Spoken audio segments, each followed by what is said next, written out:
어버이날의 가장 큰 관심사가 무엇일까요? 어버이날이라고 하기는 좀 그렇습니다. 5월 가정의 달이라고 말하면 좀 편하기 쉬울 것 같습니다. 어, 5월의 가장 큰 관심사는 가정입니다.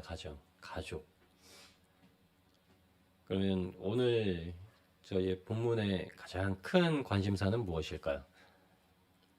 오늘 본문은 17장 전체를 보시면 됩니다. 17장 전체를 보시면 17장에 두 가지 큰 사건을 가지고 우리에게 말씀을 하고 있습니다. 첫 번째는 무리바 마사에서 호렙산에 반석을 쳐서 나온 물의 사건이고, 두 번째는 르비딤 광야에서 아말렉과의 전투라는 두 가지를 하나님께서 오늘 이 17장 말씀에 기록을 하고 계십니다.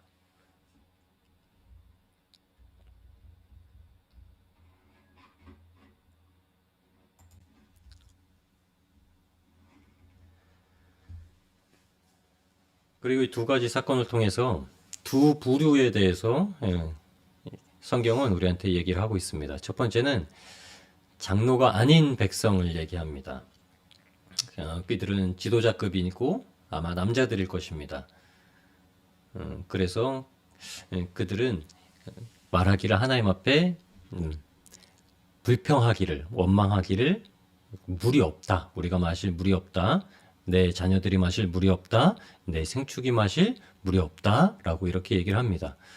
그리고 다른 한 부류는 모세와 아론과 훌과 여호수아, 그리고 거기에다가 더하면 젊은 용사들에 대해서, 아말렉과의 전투에 대해서 얘기를 합니다.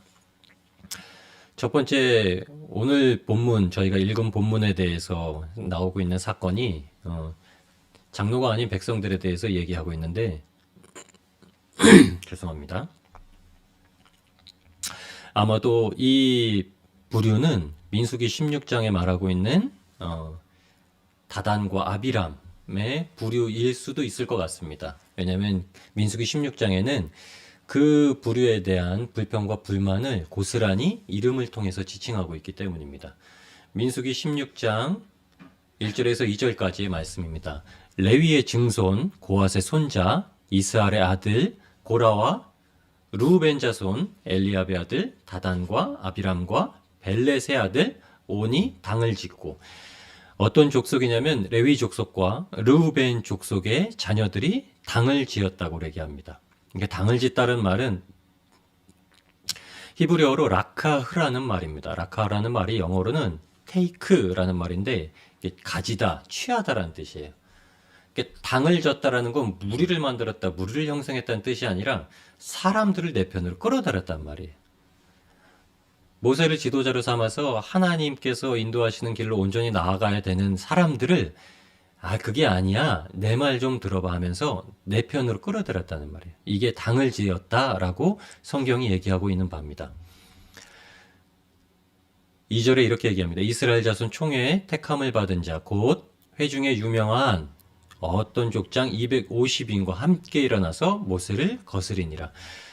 고라와 다단과 아비람 그리고 온이 사람들을 모았는데, 어떤 사람들을 모았냐면 이스라엘 자손 총회에서 택함을 받은 자, 그러니까 그 회중에서 이름이 있는 자, 유명한 자라고 하는데, 유명한 자라는 좀 힘이 있다는 자예요. 사람들이 이 사람들의 말을 좀 듣는 자들, 그 족장 250명을 끌어들였다는 겁니다. 그래서 어떻게 했다고요? 하나님께서 택하신 지도자인 모세를 거슬렀다고 얘기를 합니다. 그리고 이 본문 말씀과 오늘 17장에서 이 말씀과 또 다른 한 부류를 얘기하는데, 그게 바로 여호수아입니다. 아말렉과의 전투에서 모세가 손을 들면 이기고 모세가 손을 내리면 지는 그 과정에서 모세를 돕는 아론과 훌이 있었고, 그 현장에 나가서 전투하는 여호수아가 있었습니다. 근데 그 여호수아가 이끌었던 젊은 용사들에는 아마도 갈렙이 포함되어 있을 것입니다. 민수기 14장에는 갈렙과 여호수아를 묶어서 이렇게 얘기를 하기도 해요.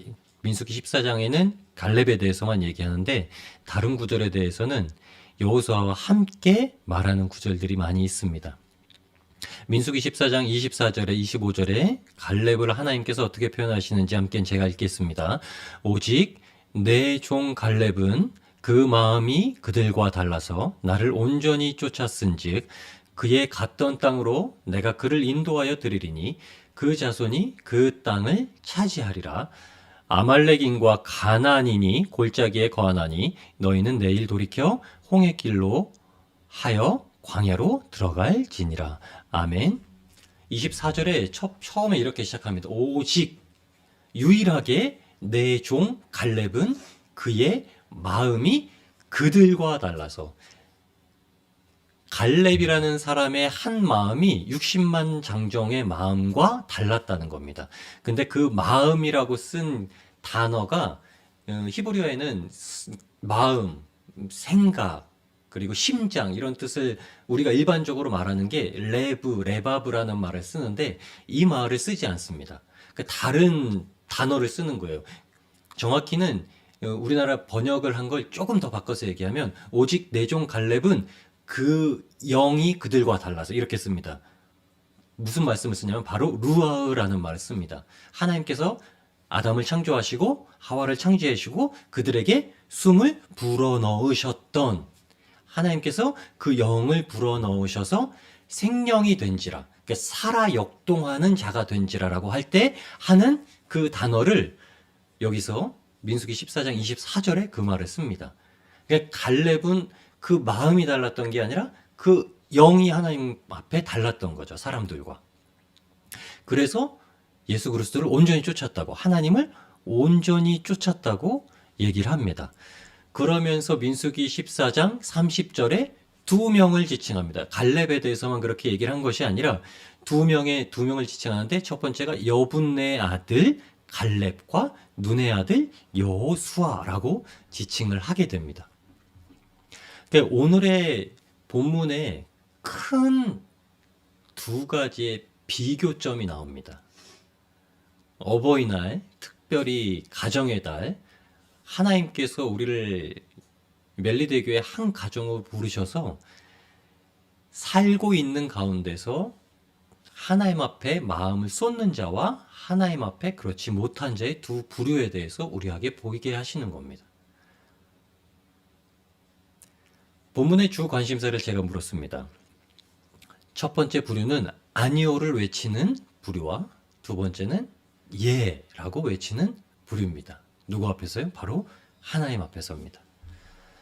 첫 번째 아니오라고 외치는 부류는 마실 물 때문에, 그 이유 때문에 아니오를 외칩니다. 마실 물이 없었다는 건 먹을 것이 생겼기 때문에 이제 마실 것에 대한 걱정을 했다는 거예요. 지난주에 말씀했습니다. 안식일을 제정하실 때 하나님께서 먼저 40년 동안 만나를 먹게 하시면서 그렇게 40년 동안 이렇게 식량에 대한 공급에 대한 약속을 하나님께서 하십니다. 그런데 그 약속을 받고 나서 불과 얼마 되지 않고 바로 그들이 목이 마르자 다시 하나님 앞에 원망을 합니다. 그들은 하나님을 아버지로서, 주 양육자로서, 창조주로서, 구세주로서 따를 수 있는 분명한 이유를 가지고 있었는데도 불구하고 그렇게 하지 못했다는 겁니다. 이게 출애굽기 16장 35절에 있는 마지막 내용입니다. 출애굽기 16장 35절, 지금 본문 바로 앞쪽에 있습니다. 이스라엘 자손의 사람 사는 땅에 이르기까지, 이스라엘 자손이 사람이 없던 광야에서 40년 동안이란 말입니다. 만나를 먹되 곧 가나안 지경에 이르기까지 그들이 만나를 먹었더라. 그러니까 가나안 땅에 들어가서 처음 그곳에서 난 열매를 먹기 전까지는 만나를 하나님께서 먹이셨다는 겁니다. 그러면 그들에게 부족함이 있다는 걸 하나님께서 어떻게 하신다고요? 알고 계신다는 거죠. 하나님께서는 그걸 알고 계셨기 때문에 60만 장정만 60명인 그 수많은 사람들이 광야에 나와서도 하나님을 주 양육자인 아버지로 따르는가 그렇지 않은가를 끊임없이 말씀으로 보고 계셨다는 겁니다.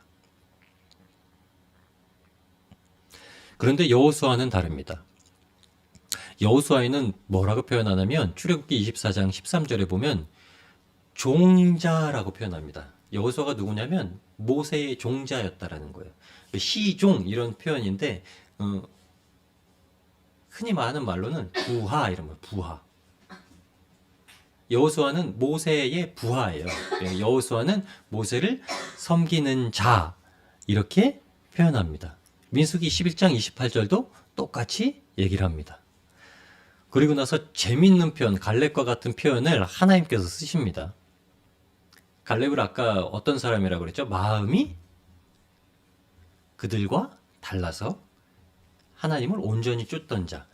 민수기 27장 18절에는 하나님께서 여호수아를 누구라고 말하냐면 신에 감동된 자. 신에 감동된 이 말을 갈렙에게 쓰셨던 그 마음이라는 말과 똑같은 말씀을 쓰십니다. 루아흐. 재미나죠? 갈렙이랑 여호수아의 마음이 똑같았는데 그게 어떤 마음? 성령에 감동된 마음이었다는 겁니다. 그래서 민수기 32장 11절, 12절에는 갈렙과 여호수아에 대해서 순종하는 자 이렇게 표현을 합니다. 그렇다면 하나님을 원망하며 물이 없어서 마실 것이 없어서 하나님을 원망하는 자들과 근본적으로 다른 한 가지가 있었다는 것인데 그게 무엇이냐면 바로 순종하지 않았던 자들과 순종한 자라는 겁니다. 민수기 32장 11절에 이렇게 얘기합니다. 여호와를 온전히 순종했더라. 그 말을 조금 더 풀어서 얘기하면 여호와를 완전히 뒤따라갔다는 거예요. 그러니까 여호와께서 항상 앞에서 행하시는데 여호수아와 갈렙은 항상 하나님께서 걸어가신 발자취를 밟아갔다라고 얘기합니다. 오늘 본문 말씀 출애굽기 17장 1절 말인 1절 말씀이십니다.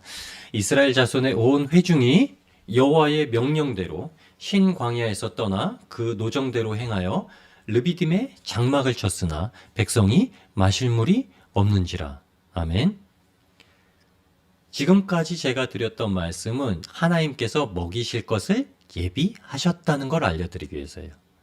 그러면 이스라엘 자손이 온 회중이 여호와의 명령대로 신 광야에서 떠나 그 노정대로 행하여서 르비딤, 평원이라는 뜻입니다. 아무것도 없어요. 언덕도 없고 나무도 없고 그 르비딤에 장막을 쳤으나 백성이 마실 물이 없는지라 라고 얘기를 했다는 겁니다. 그런데 여기에 두 가지 아주 중요한 포인트를 하나님께서 말씀하십니다. 첫 번째는 그것이 여호와의 명령대로 가던 길이었고, 그러니까 여호와께서 가라 하시던 길이었습니다. 그리고 두 번째는 그 노정대로.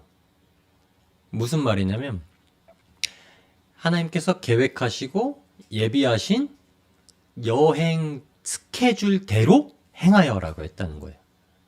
그 길을 따라가고 있었다는 겁니다. 그럼 그 길을 따라가고 있었다면 그 길엔 뭐가 있었겠다는 거죠? 오아시스가 있었다는 거죠. 사막에선 길을 만드는 조건이 딱 한 가지 있습니다. 그게 오아시스를 통과하는 것. 이게 길의 조건입니다. 왜냐면 오아시스가 없는 쪽으로 가는 사람은 죽으려고 가는 거예요. 길을 잃어버린 사람이거나 별자리를 보지 못하는 사람이거나. 하나님께서는 사막에 오아시스라는 존재를 만들어 놓으시고 조성해 놓으셨습니다. 그래서 우리가 자주 쓰잖아요. 사막의 오아시스라는 말. 하나님이 그 창조주이십니다. 하나님께서 이스라엘 백성들을 불합리하고도 불가능한 것 같은 그 광야, 사막의 여정에서 이 문제를 이미 하나님께서 다 계획하셨다는 겁니다. 그러면 무엇을 계획하셨다는 거죠? 마실 것을 계획하셨다는 거죠. 우리의 삶도 똑같습니다. 우리의 삶이 아무리 사막 같은 메마른 길을 걷는 것 같더라도 하나님께서는 그곳에서 어떻게 해요? 사막에 강을 내시. 이사야 43장에 우리한테 예수 그리스도를 통해서 예비하셨다는 것.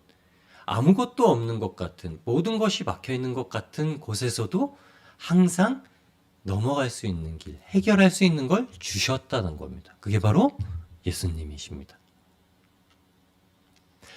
사막에서 하나님께서 주 관심사는 한 가지셨습니다. 이 땅에서 우리가 신앙생활을 하면서 살아가는데도 하나님의 주 관심사는 한 가지세요.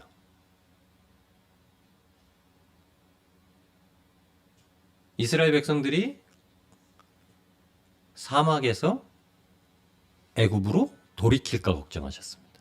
그게 주 관심사였어요. 그래서 하나님은 돌이키지 못하도록 만드셨습니다. 이 땅에서 우리의 삶이 천국길로 향하고 있는데 어떤 시련과 역경에서도 하나님이 주 관심사는 돌이키지 않는 것. 그 천국길에서 절대 돌이키지 않는 것. 이것을 주 관심사로 가지고 계십니다.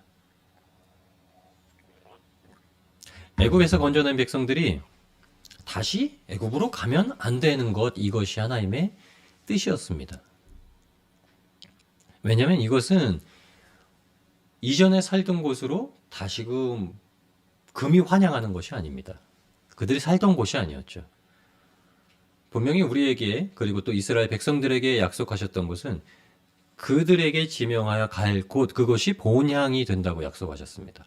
아브라함에게 자손의 번성을 통해서 약속하신 땅에 대해서 말씀을 하셨는데, 그때 그곳이 본토 친척 아비 집을 떠나 이제 그에게 주어진 진짜 고향집이라고 얘기하셨던 겁니다.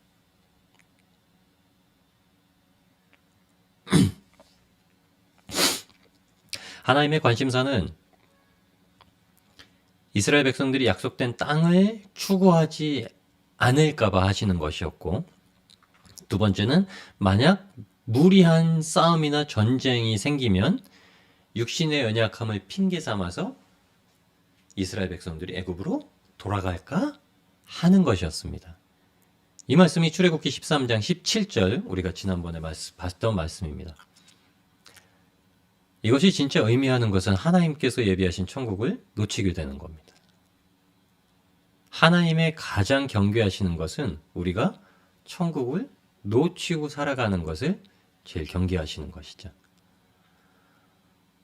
우리 삶에서 천국의 삶을 살아갈 때 안팎으로 정말 겪게 되는 이 일상들이 너무나 많이 있습니다. 우리 내면의 소리와 외부 환경이 그렇습니다. 첫 번째, 우리 내면의 죄를 다스릴 수 있는 것은 사람들이 물에 대한 원망을 해서 하나님께서 그 해결책으로 모세에게 주셨던 것에 있습니다. 지팡이와 장로들과 반석입니다. 출애굽기 17장 5절 말씀입니다. 함께 읽겠습니다. 출애굽기 17장 5절 말씀입니다. 여호와께서 모세에게 이르시되 백성 앞을 지나가서 이스라엘 장로들을 데리고 하수를 치던 내 지팡이를 손에 잡고 가라. 아멘. 하나님께서는 우리에게 애굽을 치던 지팡이를 손에 쥐고 가라고 하셨습니다.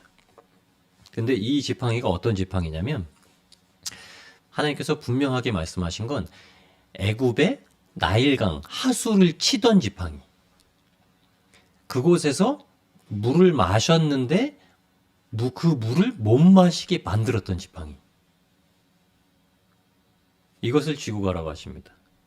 하나님께서는 그 지팡이, 물을 못 먹게 하던 그 지팡이로 먹을 거 없는 것 같은 물을 내게 하신다고 약속하신 겁니다. 하나님께서는 우리에게 애굽을 치던 지팡이를 손에 쥐고 가라고 하십니다. 지금 우리 손에 들려주신 게 뭐냐면, 정말 인간적인 모습, 어떤 우리 사람의 계획한 것으로 행해지지 않을 것 같은 거를 행해 주신다고 하시는 거예요. 그게 지금 여러분 손에 들려있는 이겁니다. 말씀, 성경책. 이 성경 안에 하나님의 기사, 하나님의 역사를 두시고 그것을 들고 가라고 하는 겁니다.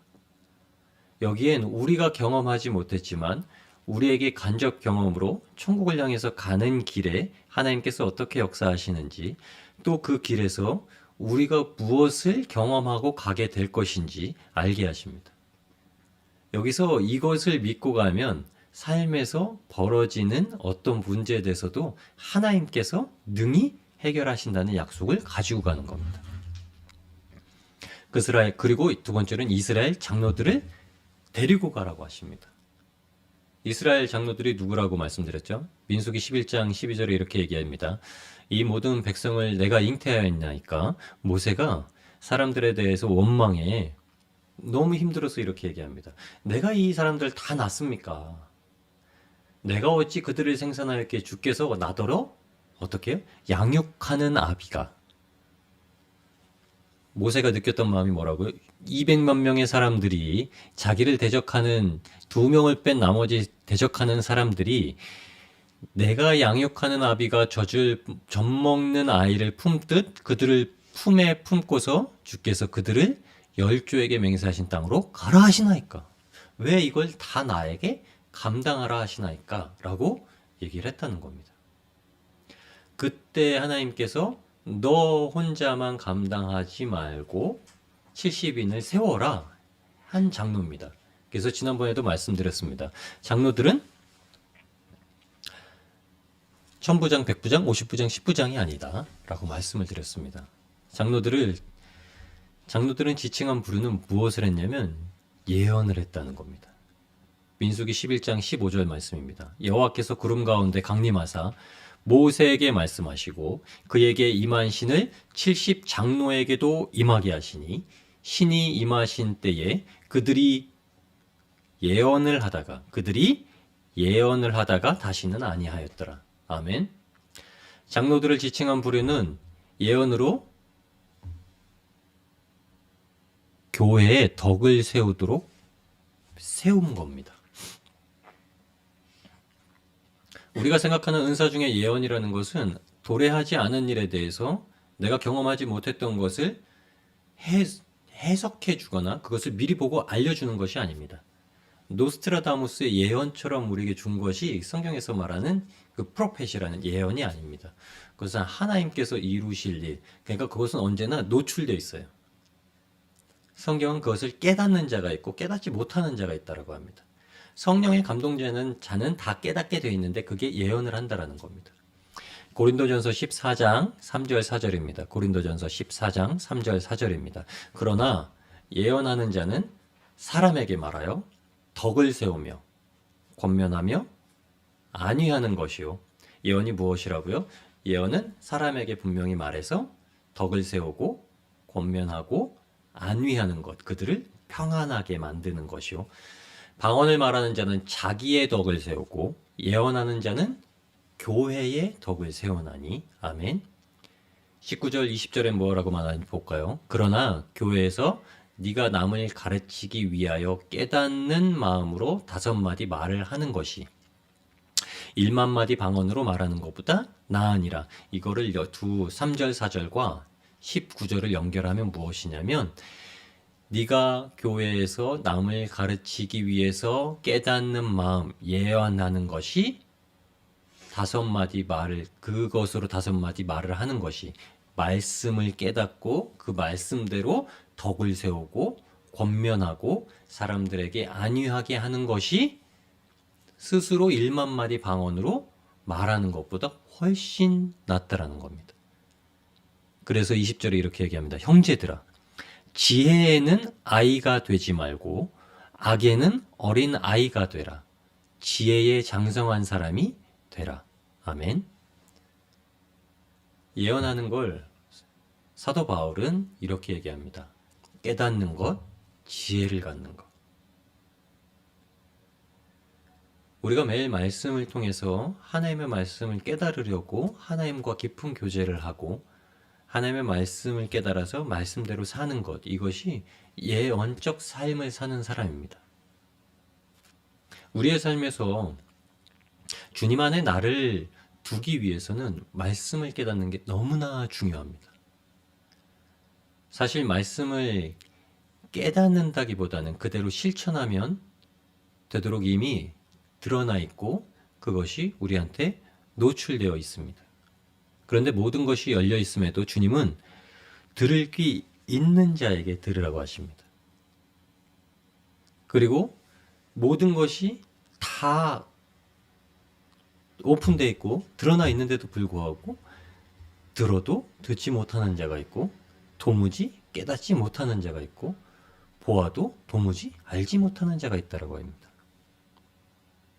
사도행전 마지막 28장 26절 27절에는 이렇게 말합니다. 일러스되 이 백성에게 가서 말하기를 너희가 듣기는 들어도 도무지 깨닫지 못하며 보기는 보아도 도무지 알지 못하는도다. 이 백성들의 마음이 완악하여져서, 성경은 분명히 말합니다. 우리가 가지고 있는 욕심, 내가 가지고 있는 욕심 때문에 내 마음이 완악하죠. 내 마음이 악한데 어떤 정도의 악이냐면 정말 너무나 악해진 뜻이에요. 완악해져서 귀로는 둔하게 듣고 눈은 감았으니 이는 눈으로 보고 귀로 듣고 마음으로 깨달아 돌아와 나의 고침을 받을까 함이라 하였으니. 아멘. 하나님께서 이렇게 말씀하셨다는 겁니다. 악을 행하면서도 다시 그 악을 가지고 돌아와서 치료받고 고침받으려 한다는 것. 말씀을 깨닫고 싶은 마음은 없으나 말씀을 깨달은 것처럼 해요. 천국은 가고 싶다는 우리의 아주 죄는 버리기 싫으나 천국은 소망하는 아주 이중적인 마음을 얘기하는 겁니다. 근데 이것이 끊임없이 우리가 싸워야 될 죄와의 싸움입니다. 우리가 좋을 때는 성경대로 하기도 참, 성경대로 살기도 쉽고 하나님의 말씀대로 살기도 쉽고 십자가의 삶처럼 견디며 살아가는 것도 아주 수월할 겁니다. 우리가 좋을 때는요. 그러나 내 안에서부터 시작되는 불만이 표출되어 내게 무엇이 부족하다, 이것이 나에게 없으면 안 된다 라는 이 불만이 표출되고 원망이 쌓이기 시작하고 죄가 우리의 수면 위로 드러날 때에는 말씀을 가지고 평상시에 말씀을 깨닫는 대로 예수님을 깨달아도 생명수가 쏟아져 나오는 그 생명으로 내 가람을 해결받지 못한다면 그것이 언제나 우리 삶의 마사와 무리바가 되는 겁니다. 마사는 시험했다라는 뜻이고 무리바는 다툼이라는 뜻입니다. 성경은 두 가지 말을 통해서 이스라엘 백성들이 하나님과 이웃과 다투었고 시험했다라고 얘기합니다. 여호와는 시험했으며 모세와는 다투었다라고 얘기합니다. 이게 뭐예요? 우리 마음속에 있는 것들 때문에 생긴다는 겁니다. 이것이 우리의 천국으로 가는 삶을 막고 있다는 거예요. 우리는 도덕적으로 나은 사람이 되는 것이 아니라 나의 죄됨을 알고 천국으로 들어가는 천성적인 사람이 되는 겁니다. 도덕적인 사람이 아니라요. 세상 물정이 들어오는 순간에 영적인 사람을 세상 물정 모르는 사람으로 만들어버리기 쉽습니다. 이게 교회 안에서 드러나는 일입니다. 세상 물정이 들어와서 돈의 개수가 우리 마음에 들어오기 시작하면 순간 영적인 모든 일들, 영적으로 하나님 앞에 해야 되는 모든 일들, 하나님의 영에 감동돼서 행하는 모든 일들을 세상 물정 모르는 바보들의 집합단체로 만들어버리는 거죠. 영적인 사람은 그것에 아무런 영향을 받지 않습니다. 신경도 별로 안 씁니다. 이게 다행이에요. 근데 그 세상에 속아서 세상 물정을 영적으로 대체하려는 사람들한테는 굉장히 큰 문제가 발생합니다. 그들은 천국 길에서 어긋났다라는 거죠. 우리 삶에서 나의 구원받은 영혼을 다시 구원받지 못한 자의 삶으로 끌어가는 다툼입니다. 이게 내 안에서부터 시작되는 다툼입니다. 이게 외적에서 시작되는 다툼이라고 여기지 마십시오. 성경은 이것이 외적에서 절대 들어오지 않는 다툼이라고 얘기합니다. 외적인 것을 보는 마음 때문에 생기는 다툼이라고 얘기하죠. 그리고 온전히 우리 안에 가지고 있는 죄의 속성 때문에, 원래 죄가 가지고 있는 근본 때문이라고 얘기합니다. 이 죄에 대한 가지고 있는 근본은 절대 외부에서 해결해 줄 수 있는 문제가 아닙니다. 그렇기 때문에 하나님은 듣고 보고 깨달아 마음을 돌이키는 자에게 약속을 허락하신다고 하신 겁니다. 나를 구원하시는 전적인 하나님의 은혜에 대해서 시험으로 찾아오는 것이 바로 죄입니다.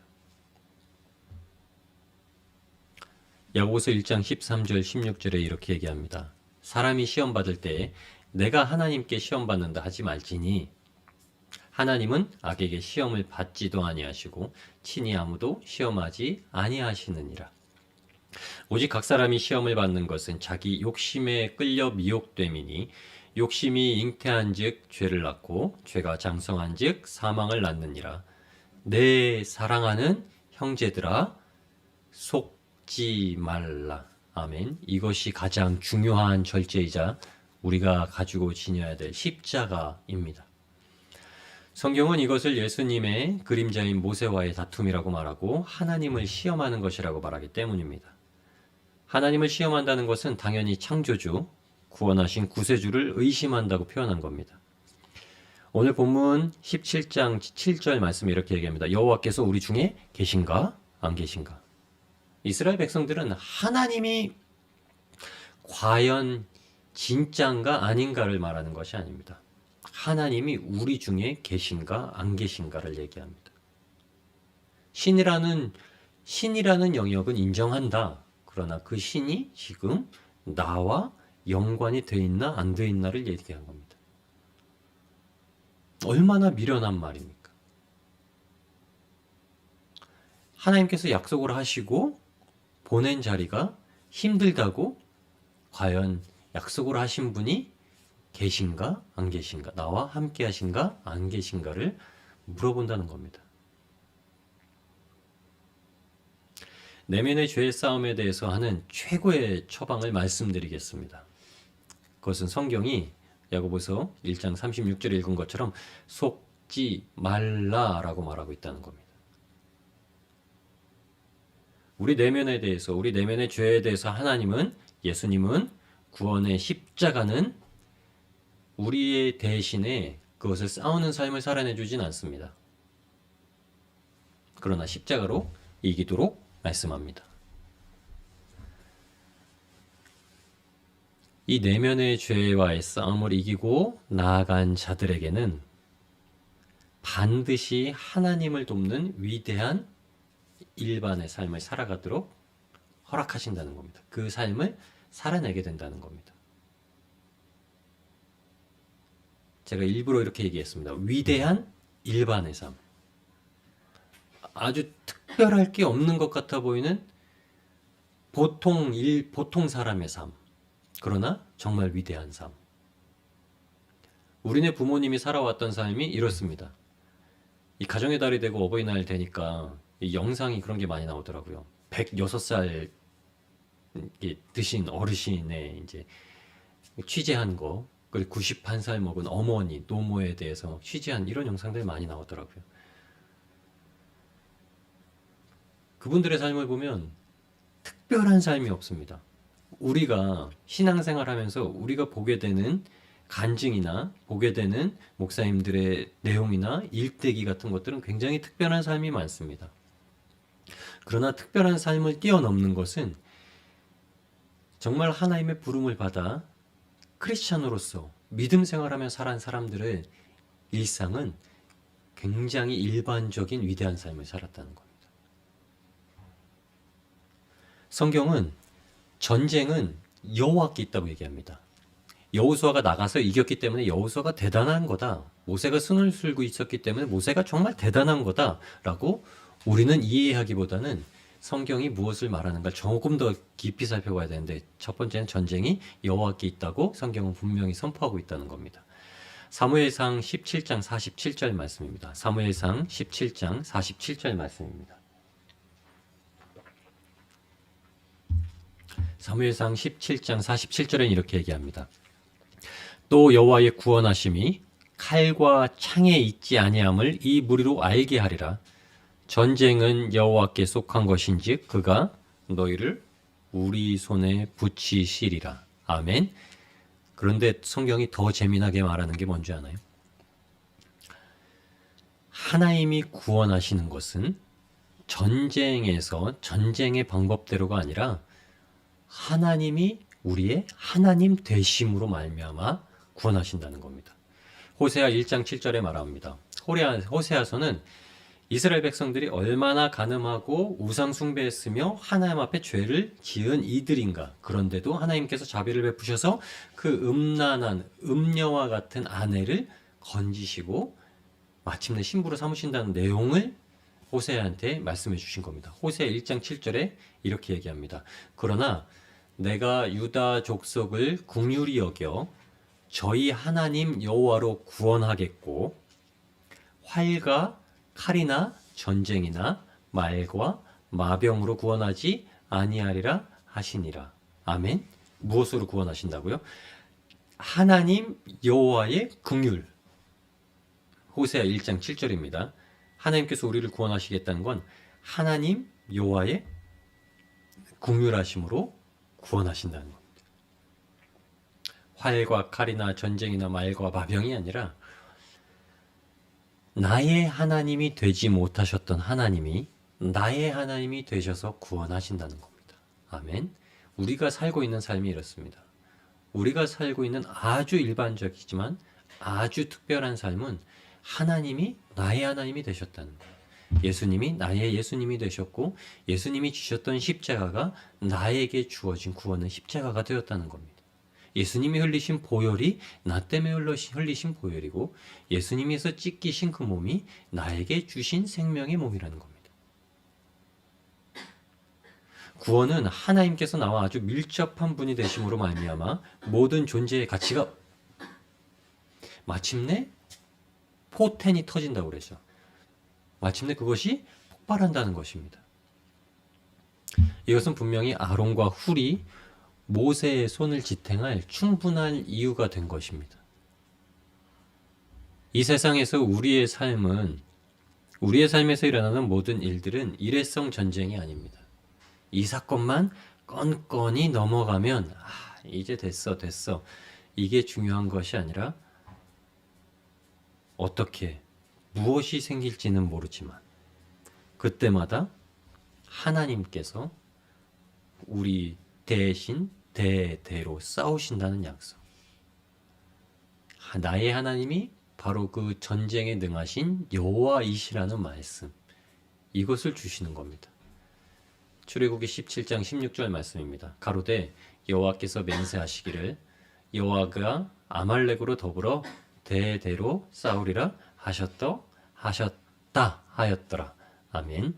대대로란 말은 세대부터 세대까지 만대로 천대만대까지라는 말씀이에요. 세대를 거듭해서 나의 세대에서도 싸우시고 내 자녀의 세대에서도 싸우시며 내 자녀의 자녀의 세대에서도 싸우시고 이것을 약속하신 겁니다. 그래서 14절에 아말렉을 없이 하여 천하에서 기억도 안 날 정도로 싸우겠다고 하신 겁니다. 천하에서 기억도 못하시게 하신다는 구약에 우리가 지금 살고 있는 지금의 시간적 개념이 아니라 하나님께서 새 나라를 도래하시겠다는 겁니다. 천국이 언젠가는 약속대로 온다는 거죠. 굉장히 멀게 있는 것이 아니라 그러니까 그것은 굉장히 가깝게 와 있다는 겁니다. 구원은 그래서 정말 우리가 밀접하게 와 있다는 거예요. 사람은 이 구원을 100년의 시간 동안 경험합니다. 오래 살아야 100년이니까요. 그런데 그렇지 못한 경우도 있습니다. 그러나 이때에 사람에게는 그 100년의 시간을 어떻게 살지를 주셨다는 겁니다. 요한계시록 21장 4절 5절 얘기합니다. 모든 눈물을 그 눈에서 씻기심에 다시 사망이 없고 애통하는 것이나 곡하는 것이나 아픈 것이 다시 있지 아니하니리니 처음 것들이 다 지나갔음이로라. 보좌에 앉으신 이가 가라사대 보라 내가 만물을 새롭게 하노라 하시고 아멘. 또 가라사대 이 말은 신실하고 참되니 기록하라 하시고 아멘. 올해 저희 구절입니다. 올해 저희 교회의 말씀입니다. 보라 만물을 새롭게 하노라. 그 새롭게 함은 처음 것들이 다 지나갔다는 겁니다. 우리가 놓여있는 삶의 자리가 긴 여정의 터널을 지나서 하나님의 유업의 자리에 조금 더 가까워졌습니다. 이때 가장 경계할 것은 나 자신입니다. 가정의 달에도 가장 경계할 것은 나 자신입니다. 외부의 환경과의 싸움에 걱정할 것 없습니다. 그것은 이미 하나님께서 나의 하나님이 되셔서 싸우신다는, 대대로 싸우신다고 약속하셨기 때문입니다. 하나님께서 친히 나의 하나님으로 계시니 공의를 따르려 애쓰는 우리에게 하나님은 미혹에 대해서 그리고 불의에 대해서 대대로 싸우실 것입니다.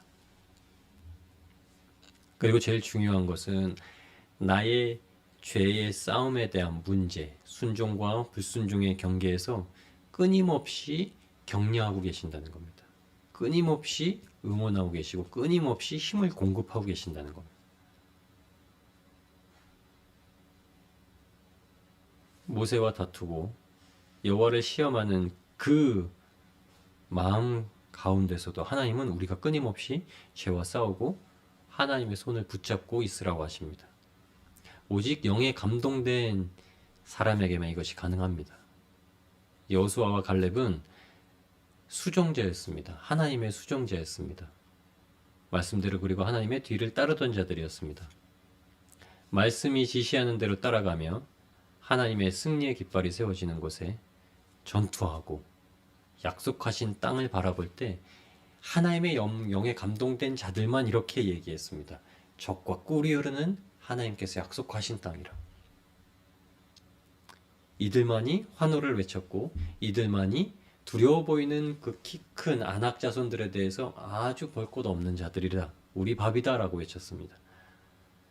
이제 천국을 보면서 여호수아 모세와 같은 환호로 삶을 이어나가십시오. 그렇게 기대하며 소망하는 대로 받게 될 것입니다. 이 세상에서 일시적인 것으로 우리가 누리는 것이 아니라 하나님께서 우리에게 정말 최고의 절정에 위치한 가장 가치 있는 것을 영원히 누리도록 예수님을 친히 우리가 비교할 수 없는 그 값의 생명으로 주셨습니다. 오늘 주일 은혜, 안식의 은혜, 생명의 기쁨이 한없이 흘러넘쳐서 주님의 지팡이로 주님이 마시지 못할 물을 만들었던 그 지팡이로 생명을 쳐서 호렙을 쳐서 생명의 생수가 영원까지 우리의 삶에 흘러넘치기를 우리의 생명 대신 예수님의 이름으로 축원합니다. 기도하겠습니다.